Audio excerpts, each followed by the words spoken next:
हमारे बीच में उपस्थित आदरणीय आचार्य जी, भजनोपदेशक जी तथा उनके सहयोगी एवं यहाँ उपस्थित सभी धर्म प्रेमी सज्जनों को मेरा सादर प्रणाम। जिस विषय को लेकर आज आप सभी के समक्ष उपस्थित हुई हूँ उसका शीर्षक है मेरे सपनों का भारत। मेरे महान देश का नाम भारत है। मेरे सपनों का भारत कैसा हो यह जानने से पहले भारत के विषय में कुछ जानकारियां प्राप्त कर लेते हैं।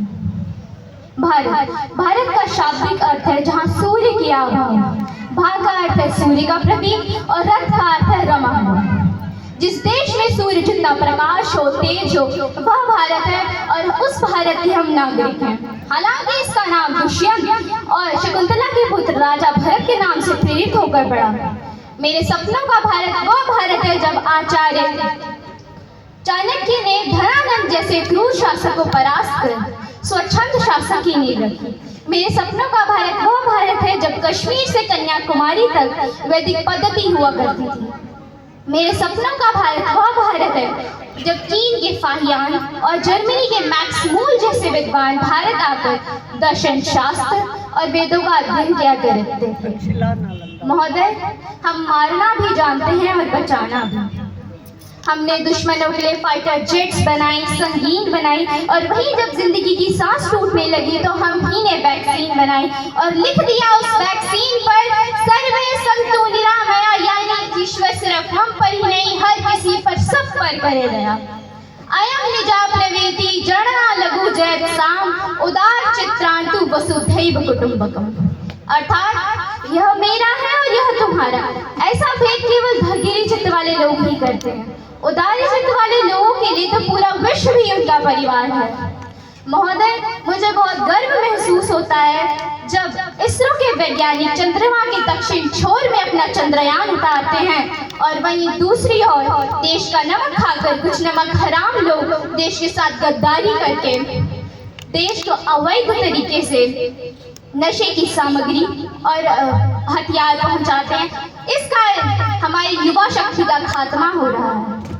हमारा आज का युवा ही इस देश का आगे आने वाला भविष्य है। मैं चाहती हूँ कि इस देश का हर एक युवा निडर, साहसी और ईमानदार होकर स्वदेश प्रेम का भाव रखकर इस देश को आगे बढ़ाने के प्रयास में गुम होता हुआ नजर आना चाहिए।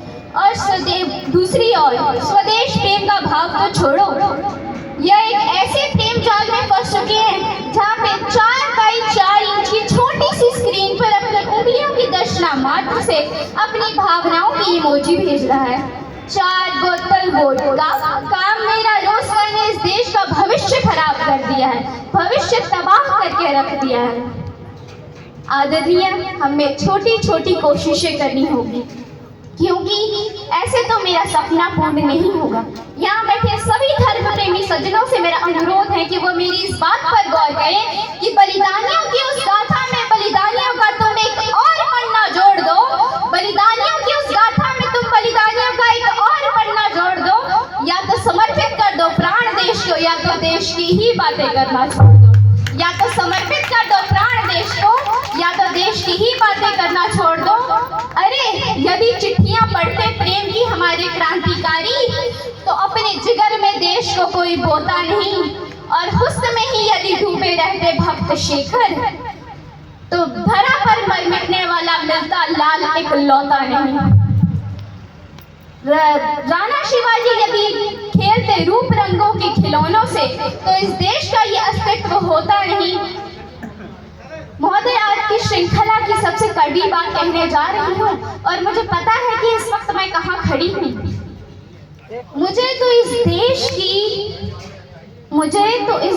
की उज्जवल सुजाता दिखती है। मुझे इस देश की सारी गाथा दिखती है, भारतीय संस्कृति की उज्जवल सुजाता दिखती है। तुम्हें भारत की बेटियों में कमसिन कलियां दिखती होंगी, मुझे तो इस भारत की बेटी में भारत माता दिखती है। मुझे तो इस भारत की बेटी में भारत माता दिखती है। एक बेटी होने के नाते मैं यह सोचती हूँ कि अगर कोई बेटी घर से बाहर निकले तो उसे 100 बार सोचना ना पड़े, क्योंकि महिलाओं के साथ हो रहे अन्याय उन्हें बिछड़ा हुआ वर्ग साबित कर देते हैं, उन्हें बिछड़ा हुआ वर्ग साबित कर देते हैं। हमें बड़ी बड़ी बातें नहीं, छोटी छोटी कोशिशें करनी होंगी, क्योंकि ठोकर हमेशा पहाड़ों से नहीं छोटे छोटे पत्थरों से लगा करती है। I being an Indian, I